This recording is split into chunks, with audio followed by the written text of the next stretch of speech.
ಸ್ನೇಹಿತರೆ ನಮಸ್ಕಾರ. ನಾನು ನಿಮ್ಮ ಮಂಜುಳಾ ಅಣ್ಣಪ್ಪ. ಅತ್ತಾರ ಅತ್ತು ಬಿಡು ಹೊನಲು ಬರಲಿ ನಕ್ಯಾಕ ಮರಸತಿ ದುಃಖ. ಹೀಗೊಂದು ಘಟನೆ. ಆಕೆ 20ರ ಯುವತಿ, 18ಕ್ಕೆ ಮದುವೆಯಾಗಿದೆ, 2 ಮಕ್ಕಳ ತಾಯಿ. ಅವಳಿಗೆ ಚಿಕ್ಕಂದಿನಿಂದಲೂ ಅಳುವುದು ಎಂದರೆ ಹೇಡಿಗಳ ಲಕ್ಷಣ ಎಂದು ಮನೆಯಲ್ಲಿ ಹೇಳುತ್ತಾ ಬಂದಿದ್ದಾರೆ. ಎಂತಹ ಪರಿಸ್ಥಿತಿಯಲ್ಲೂ ಮನೆಯವರ ಮುಂದೆ, ಜನರ ಮುಂದೆ ಅಳುವುದು ಶುದ್ಧ ತಪ್ಪು ಎಂಬುದು ಅವಳ ಭಾವನೆ. ಯಾರು ಏನೇ ಎಂದರೂ ಮನಸ್ಸಿನಲ್ಲಿ ಹಾಗೇ ಅದುಮಿಟ್ಟುಕೊಳ್ಳುವುದು ಅವಳಿಗೆ ಅಭ್ಯಾಸವಾಗಿ ಹೋಗಿದೆ. ತೀರಾ ಅಳಲೇಬೇಕಾದ ಪರಿಸ್ಥಿತಿ ಬಂದರೆ ಎಲ್ಲರೂ ಮಲಗಿದ ಮೇಲೆ ಬೆಡ್ಶೀಟಿನ ಒಳಗಡೆ ಬಿಕ್ಕಳಿಸುವುದು.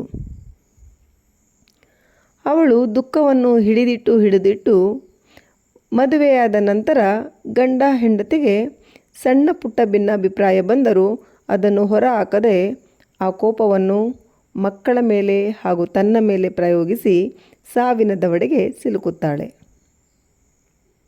ಮಕ್ಕಳಿರಲಿ ದೊಡ್ಡವರಿರಲಿ ಕೋಪ, ಒತ್ತಡವನ್ನು ಒಂದು ಹಂತಕ್ಕೆ ಅಭಿವ್ಯಕ್ತಿಸುವುದು ಸೂಕ್ತ. ಅಳು ಹತಾಶೆ, ದುಃಖವನ್ನು ಹೊರಹಾಕುತ್ತದೆ. ಮನದಲ್ಲಿ ಮಡುಗಟ್ಟಿದ ನೋವುಗಳು ನೀರಾಗುತ್ತವೆ, ಮನ ಹಗುರಾಗುತ್ತದೆ. ಅಳುವುದನ್ನು ಹಗುರವಾಗಿ ಪರಿಗಣಿಸಬೇಡಿ. ಅಳಲು ಬಿಡಿ, ಅತ್ತು ಬಿಡಿ. ಧನ್ಯವಾದಗಳು.